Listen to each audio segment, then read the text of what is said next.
Good morning, everybody. Thank you for being here.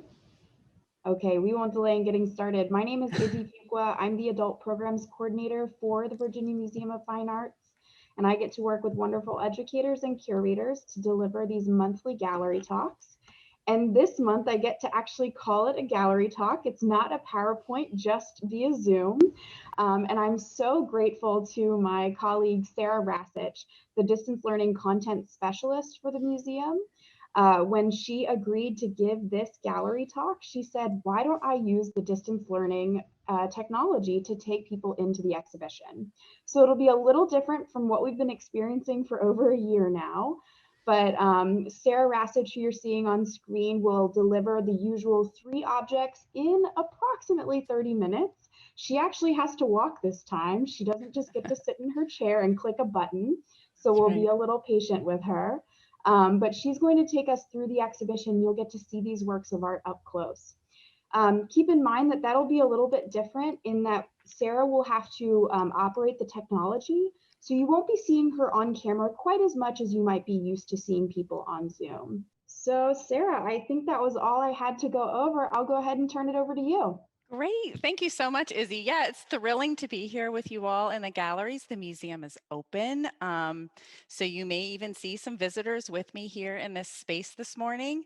I'm coming to you from the Evans Court Galleries here in the museum, where we have on exhibition Virginia Arcadia, the Natural Bridge of in American Art, which was curated by our own Dr. Chris Oliver here at the VMFA. And it's really arguably one of the first really significant art historical examinations of what is probably Virginia's most famous landmark, the Natural Bridge. And I'm standing in front of the title wall where you can see this really greatly enlarged image of an 1860 painting by David Johnson. Just to give you a sense of the bridge itself, it sits in Rockbridge County in Virginia in the Shenandoah Valley.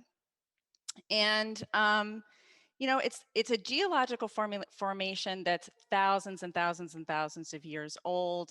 It took forever to form, but it has been standing for thousands of years. It's important to note too that Virginia's first peoples had a presence at this site long before any records or any depictions of the bridge were made by European eyes. But this show itself is more an examination of those depictions. And in 1774, the bridge was purchased by Thomas Jefferson. And it is through his promotion of the bridge as this sort of icon of this natural landmark in and natural wonder in Virginia that then engenders an enormous number of depictions of the bridge. And that kind of artistic legacy is what this show is going to examine. What we're going to do today is take a look and sort of get a taste, as Izzy said, of this show with just 3 objects. And what I kind of am thinking we'll do as we look at these objects is consider the way in which artists kind of translate the experience of a place into a picture. It's not an easy task.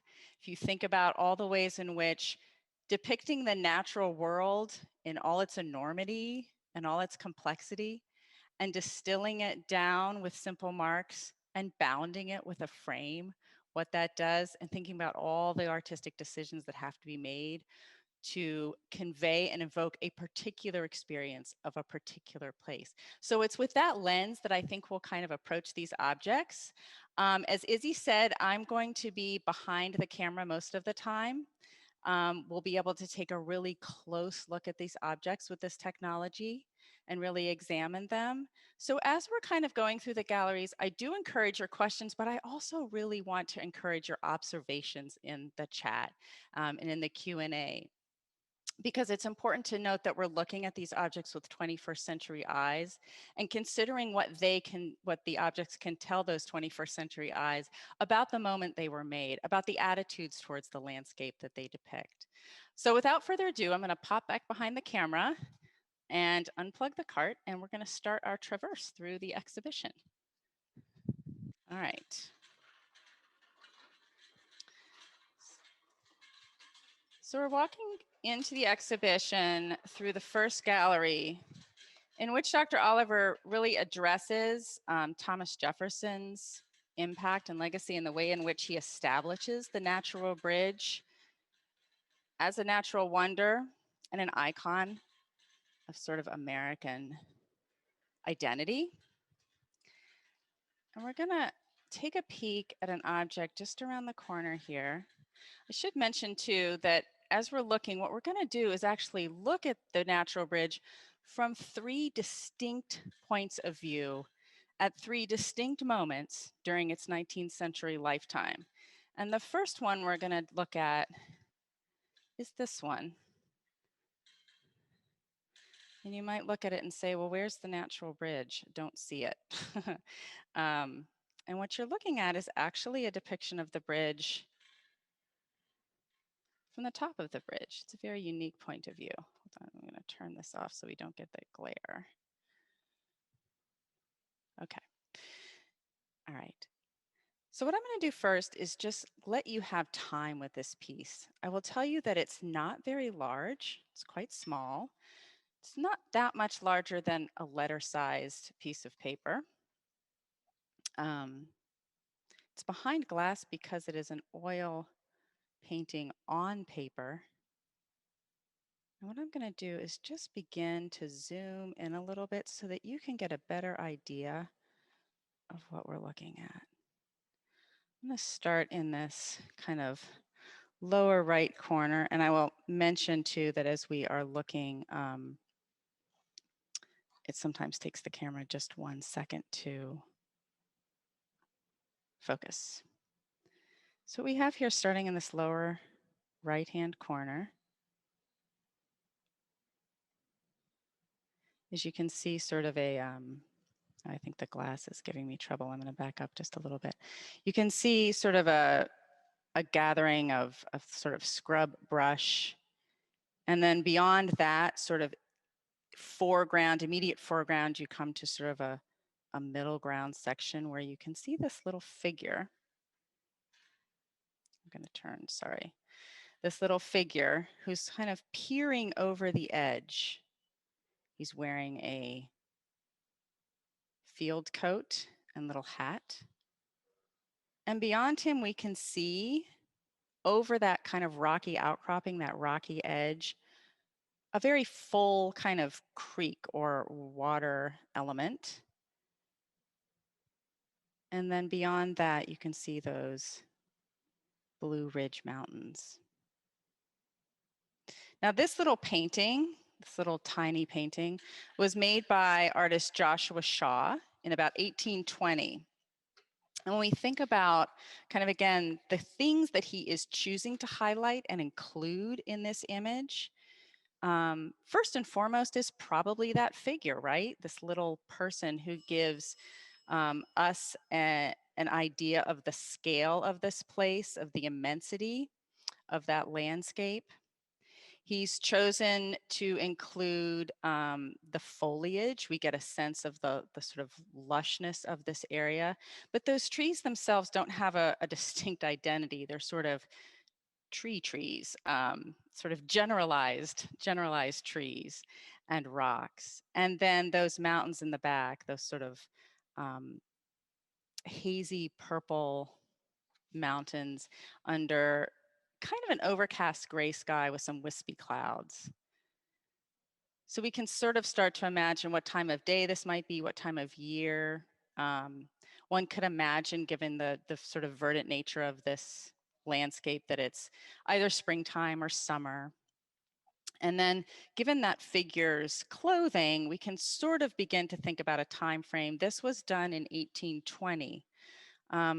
And Joshua Shaw in 1820 has been in the United States for only about 3 years. He came from England, where he was a somewhat self-taught artist who had achieved a fairly good reputation by about 1813. In 1817, he comes over to the United States probably by, he was carrying a commission from Benjamin West, who was both a mentor and friend to Joshua Shaw. That commission went to Philadelphia, where Shaw settled, and Shaw is somewhat of a sort of entrepreneurial person, and so he undertakes actually a trip through the southern states, kind of up towards sort of South Carolina, up towards through the southern states, back towards Philadelphia, documenting and making images of the United States of America. And at this point, he's coming from England, and the choices that he's making with this piece, the way in which this landscape is depicted, is partially his own experience at Natural Bridge, and it's partially evocative of Jefferson's own experience in Natural Bridge. It's partially responding to the popularity of picturesque views of the landscape, very popular in England and in European markets. Shaw believes that he can sort of make a profit by making these little paintings and then printing them into portfolios. He does make a portfolio that's published in 1820 called Picturesque Views of America. He partners with a printmaker named John Hill to do this. And so we have a very, very picturesque view here. By picturesque, one can sort of think of this view as one that fits nicely in a picture. It's sort of encapsulating and framing the landscape just so. So you see almost a theatrical composition in which you have that immediate foreground, a sort of middle ground, those trees nicely framing our eye and bringing us into that far background of those blue mountains. And that figure in the center is very nice because it can give you a sense as the viewer. You can sort of imagine this man's experience in this landscape. You can put yourself in his shoes. And in fact, it's quite likely that Shaw is hoping to call to mind Thomas Jefferson's own characterization of the bridge, which he speaks of or writes of in his Notes on the State of Virginia, which he published in 1785. And he says, and I quote, "You involuntarily fall on your hands and feet, creep to the parapet and peep over it. It is impossible for the emotions arising from the sublime to be felt beyond what they are here, so beautiful an arch, so elevated, so light, and springing, as it were, up to heaven. The rapture of the spectator is really indescribable." Now, Shaw was not the only painter, or artist, I should say, who traveled to the Natural Bridge. This occurs often in the bridge's history, artists traveling. Jefferson, as I said, promotes the bridge and invites travelers and artists to come and look at it and share it.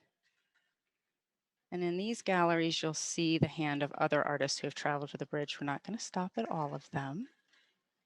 Just giving you a view as we walk towards another image that was published, like Shaw's, for consumption in print.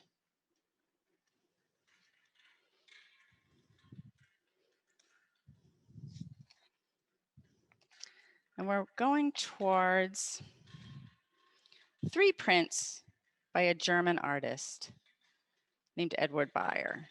We've moved ahead in time and in the bridge's lifetime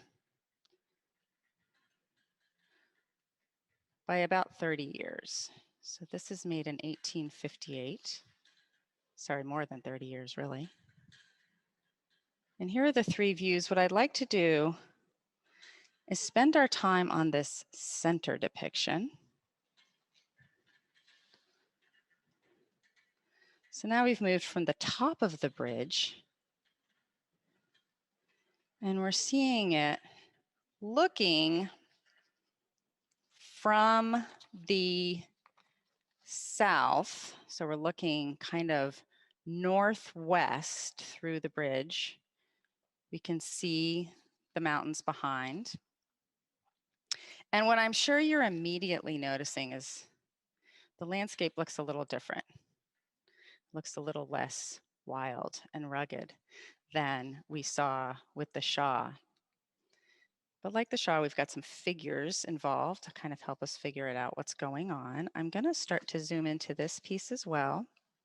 This is a print done by the German artist Edward Beyer. He did a series of paintings throughout Virginia that were then turned into these lithographs, 40 of them, meant for sort of popular consumption. Again, it's going to take just a second for us to focus. There we go. And what you can see in this image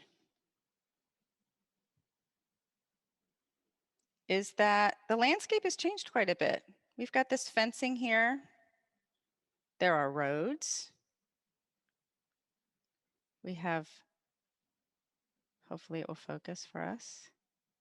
Hold on, I'm going to back up just a little bit. There we go. An image of this 3-story kind of framed structure here, this architecture. These little people kind of making their way down the hill through a path. The bridge itself sits in the center of the composition. You can start to get a sense of how it sits within the landscape. So Cedar Creek, we don't see.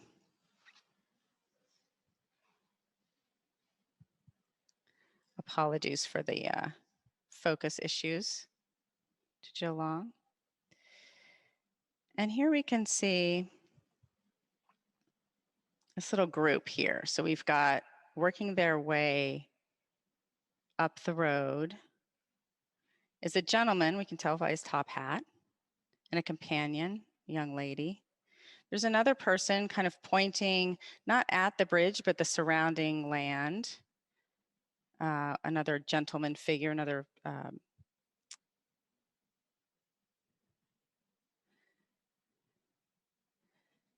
then I'm going to zoom back out so you can see the whole thing. So what's going on at this point in the lifetime of Natural Bridge is this is made in 1858. By this point, it really has achieved status as a tourist destination, a site of leisure activity. But as you can tell from this image, there's also some sort of commercial activity going on, right? There's this fencing, this sort of working of the land, this timber farming that may or may not be going on in the foreground.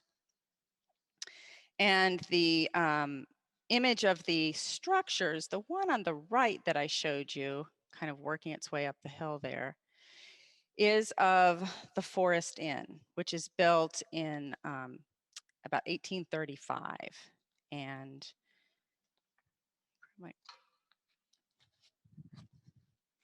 hopefully, Jill, you can see that better now. So it's very established as a tourist site. These visitors that you see in the front here on horseback, and those in stagecoach, kind of wandering up the road towards the not the Natural Bridge Hotel, the Forest Inn, were likely arrived all by stagecoach. There were several ways in which you could get to the Natural Bridge. Many advertisements in Virginia national newspapers talking about the ways in which you could get here. It was often actually a stopover on the way to White Sulphur Springs in West Virginia, the site that is now, many of us might know, is the Greenbrier. And what would happen is folks would take either rail to sort of Lynchburg or Staunton and then stage coach to Natural Bridge, or you could also take what they called packet boats or day boats from Richmond all the way up the canal, and then take stagecoaches into Natural Bridge, the Natural Bridge area, where you could stay at the Forest Inn.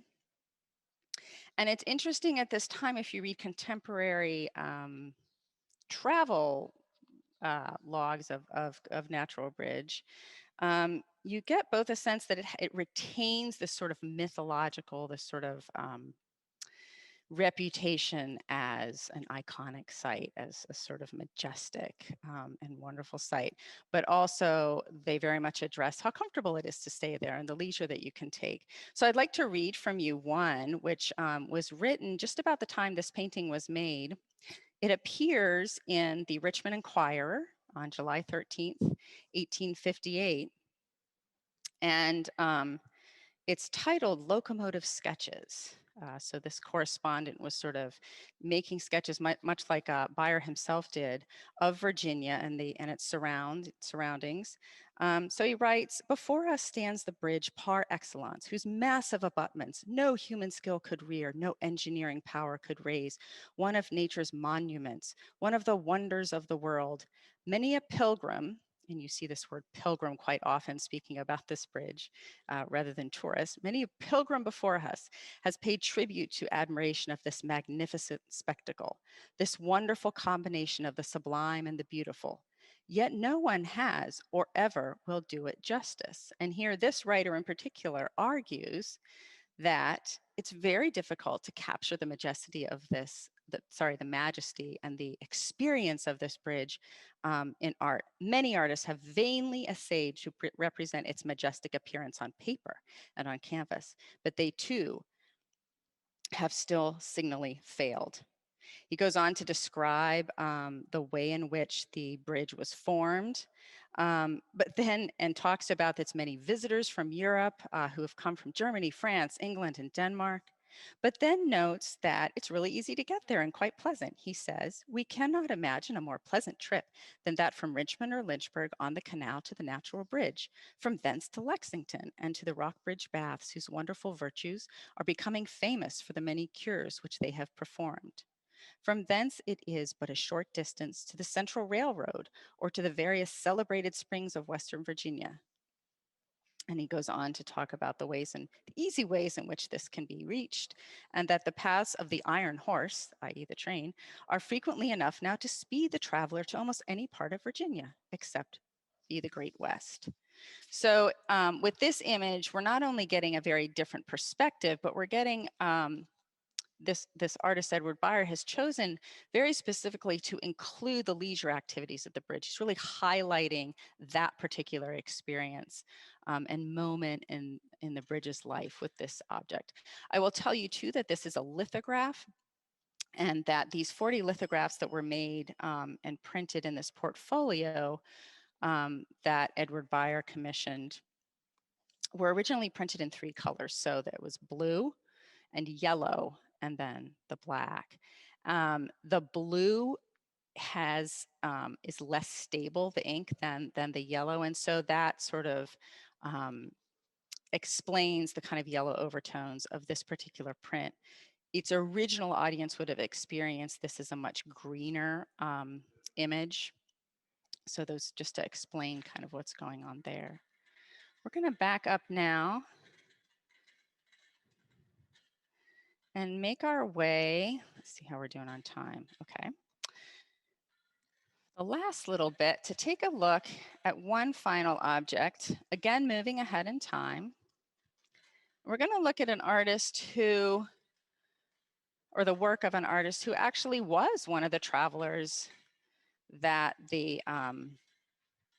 that would have gone to Natural Bridge by rail and by stage. And he talks about it in his diaries to some extent, or at least those travels, and that is Jervis Mcentee. And this tiny, tiny little object here that Mcentee has painted is an oil sketch of Natural Bridge. And in just a moment, I'm going to beg your pardon while I adjust the camera a little bit when we take a closer look at this object to really get a sense of the color and the brushstrokes of it. This, you can see that the frame on this is really quite large, and so the lighting in the exhibition had to be adjusted somewhat so that it did not cast a really harsh shadow over the painting itself. So I'm going to adjust my camera in just a moment. But before I do that, I want to tell you a little bit about Mcentee and this object. So in 1877, so we've moved ahead in time, as I said, the bridge is well established as a tourist site. Jervis Mcentee is an American painter. Unlike the two previous, he actually hails from the United States. He's from New York and is part of the Hudson River School. He is mentored by and is friends with Frederick Church, and is well known for landscapes, particularly those that highlight kind of the moody moments of the late autumn. In this case, it's July. Mcentee has taken a trip. He's on his way back from about a 2-week-long visit to White Sulphur Springs in West Virginia with some friends, one of whom is his friend and the kind of literati, Bayard Taylor, who's both a poet and a travelogue. And so at one point on their way back towards Richmond and Norfolk to then make his way back up to New York, they stop for a day, Bayard and Taylor and Mcentee, at Natural Bridge.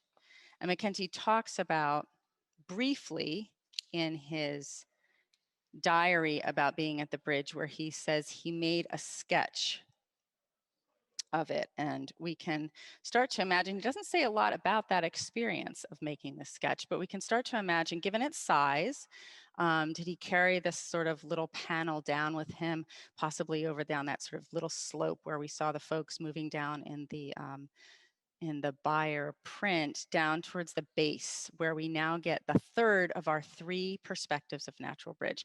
And I'm going to, again, I beg your pardon while I do this, but I'm going to kind of adjust my lens very quickly to make a couple of color adjustments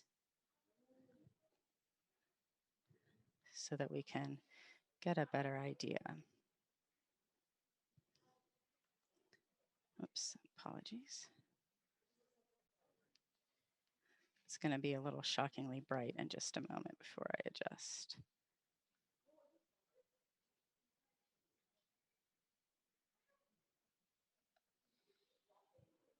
There. And then I want to take this down to, okay. Apologies for that. You're getting a better sense of the color of this object now, and the wall color too. I'm going to attempt, apologies if this is a little dizzying to some, but I want you to get a sense of the brushwork of this object. Giving it just one second to focus. And so I think if we kind of can imagine the actual very personal experience Mcentee is having with this piece, this is not an object that he then worked into ever a bigger painting or something for sale necessarily. It kind of gets handed down through his family. It was a very personal object to him and a very personal experience. And so you can kind of imagine him at the base of the Natural Bridge. Almost, it seems to me, I don't know, for you, I'd be interested in your ideas. It's really delighting in the warmth of the light that's hitting the bridge as he looks at it. I think, again, from the south, looking through the bridge to the northwest. So likely the sort of afternoon light, that very warm light. It's July. He writes in his diary later on about this trip how extremely warm it was as they worked their way on the train back away from the Shenandoah Valley. So I imagine this is the sort of one of the last moments that he's enjoying the crisp coolness of the weather up there. The sort of quick brushstrokes, almost impressionistic way that he's made this sketch is not characteristic of his fully formed works. So again, you can really sense that this is a true artistic moment where he's just really trying to capture his own personal sort of almost fleeting experience of the bridge, at which he only stays for a single day with his friend before journeying back to his home in New York City. several days later. And I'm going to just sort of stop there. I know that was, again, a very brief look, but I would love to entertain and listen to some ideas that you all had in the chat, in the Q&A, if that's okay with Izzy. Absolutely. Thank you so much, Sarah. Nothing has come through yet, but I have a couple of thoughts and questions that kind of came to me when you were talking. You'd mentioned that this is Bayer, correct? This one is Mcentee. Mcentee, thank you. Or Mcentee traveled from New York. Do you get a sense that there was a demand for these images, not just in Virginia? People wanted them, from outside of the state too? Very much so. Now this one I can't speak to. That again, this was made as a very personal. I can answer that question in just a minute. This was a very personal piece to him, but both the Shaw and the Bayer, this idea of making these portfolios, making these images for sort of sale and production, yes. So certainly in Shaw's case, his imagery was intended to be for almost an international audience. He was really hoping, I think, to capitalize on the popularity of these sort of picturesque scenes across the globe. In England at the time, you even had what they were sort of called a sort of picturesque hunters. So it was this idea that you would sort of go capture the picturesque landscape and sort of advertise your own sort of genteel sort of sophistication by putting it up in your home. And certainly the objects that's the 40 lithographic prints of Virginia that Bayer made, I'm quite certain he was also hoping for a fairly national audience. And given the fact that the site itself is such an attraction, such a sort of mecca for the tourist experience, I think they're absolutely, since visitors were coming from afar, from across the states and internationally, I'm sure that they too would have wanted a way to remember, a way to memorialize that experience. So absolutely, yes. And then I think somebody in the chat just said, are there prints in the Museum of the Bridge for sale? Yes, I am pretty certain that there are in the shop. Yeah, there you go. Thank you, Izzy. A link to the exhibition shop for anyone who wanted to click through and take a look. But I'm sure maybe some more inventory is in person. Absolutely, yes. Yeah, there's a nice, and I will tell you too that Chris Oliver, Dr. Oliver has, there's an exhibition catalog that goes along with this show that I highly recommend. It's really phenomenal. He gives a really good overview and survey, not only of the artistic treatment of the bridge, but you really do get a sense of how it sits and how its reputation was built, and the ways in which imagery assisted that through time, and the way that the attitudes have changed over time. It's a really good catalog, so I highly recommend that as well. Great. We did have another question come on through. A question about the artist process, maybe first focusing on Mcentee here, and then jumping back to the other two. And I'd be happy to share my screen so we can look at those images while you discuss them. Either way. Do you know if they do quick sketches, paintings on site, as you were describing with Mcentee's case, and then go back to their studio? Could you speak a little bit to the process? I'm especially thinking about printmaking. I think that would be a little bit different. Yeah, so from what I understand, for certain, many of the artists in this exhibition, for example, there's a glorious painting by Frederick Church, and Chris has included in the exhibition some sketches that were made on site, and then with just copious notes about coloration of the site, and texture and light, etc., that Church then brings back to his studio and paints the image there. This one is just the Mcentee is all in all likelihood something he did on site. I'm not sure how finished it was, but given its size and his agility as an artist, I imagine he was able to get it to this degree of finish during a sitting at the bottom, near the Cedar Creek there. For the prints, the process is, so if the focus had been working better on my camera, and you could have seen the print the text on the print of the buyer, you would have seen that it was copyright. There's sort of a copyright line on there, and you would have also seen that it was printed by a printmaker. And what often happens in these moments is these artists, they work up their paintings or their images, and then they hand those to a master printmaker. In the case of Shaw, he was working with a gentleman named John Hill, who is a master aquatint printer in Philadelphia. That would have been a real partnership. One is turning the others into a printed image. And I will say that in the 19th century, and particularly later in the 19th century,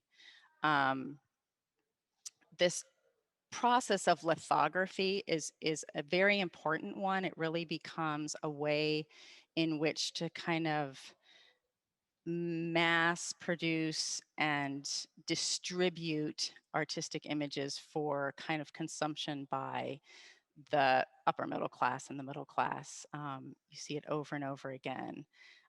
What's lost, of course, is the original color of the piece or the brush marks and all this, but before photography, it was a way to kind of replicate and give us so you could sort of take ownership of an artist's work in an affordable way. Yeah, okay, great. I think we might be all up to date. For those people not monitoring the chat box, someone was asking about when the exhibition will continue through.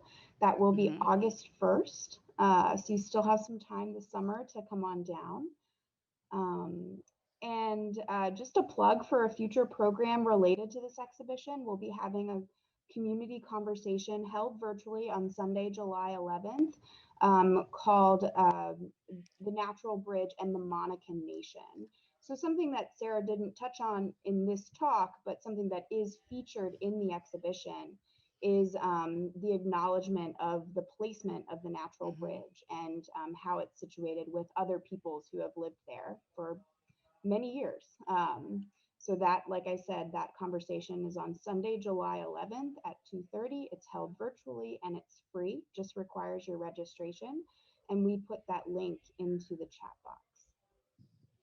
Great, and thank you for doing that, Izzy. Yeah, that is a very important conversation, and it is striking who's missing. When we talk about artistic choices and things included and excluded, it is striking who's missing from these images of Natural Bridge. And again, for whom they were made and not made is an intriguing question, right? Given the presence of those first peoples of the Monacan Nation at Natural Bridge.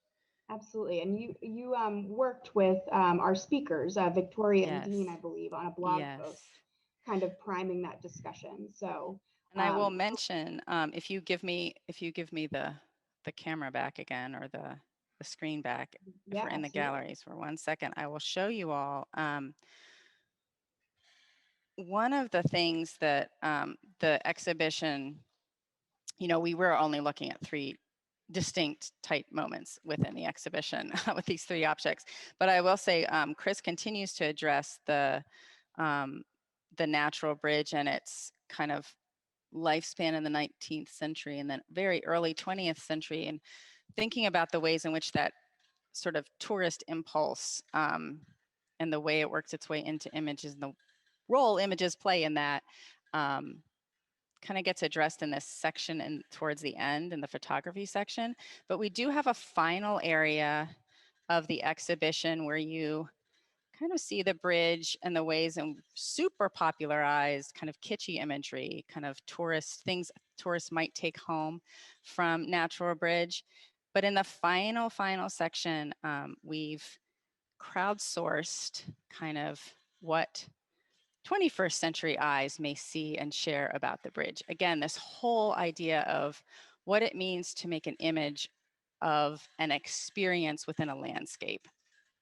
And so on these monitors, you'll see a wide variety of images from folks that have visited the Natural Bridge, sort of videos that have been made of the Natural Bridge. And Victoria has very generously, it's not coming up on one of the screens right now, but she has shared a magnificent image that she herself made at the bridge that really speaks to her experience of the place as a Monacan person, and her true sort of bond with the ancestors, and the ways in which they may have walked there. So it's beautiful. So I recommend coming to the bridge to see that. Sorry, to the show to see that as well. But also go to the bridge. It sounds like a Of good course. time to, take a road trip this summer and see a landmark that maybe people haven't seen in quite a while. Yeah. Well, thank you so much, Sarah, for this really unique look at this exhibition and, for getting us in the gallery. It's been so long since we've had a Sure. 3 in 30 where we're looking at objects, somewhat in a real way. So thank you so much for providing this for us. You're And absolutely welcome. It was my pleasure. And I thank all for being here. thank you, everyone. Thank you, Sarah. And I hope you all have a great day. Sure. Bye. Bye bye.